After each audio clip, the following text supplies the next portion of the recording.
রাগনা এলাকায় ভারতীয় জনতা পার্টির এক কার্যকর্তা নির্মল পাল মহোদয়ের শারীরিক অবস্থার খোঁজখবর নিতে ওনার বাড়িতে যান রাজ্য বিধানসভার অধ্যক্ষ বিশ্ববন্ধু সেন।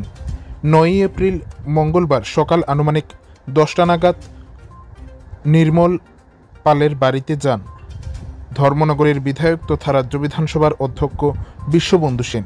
উল্লেখ্য, নির্মল পাল বেশ কিছুদিন ধরেই গুরুতরভাবে শারীরিক অসুস্থতায় ভুগছেন।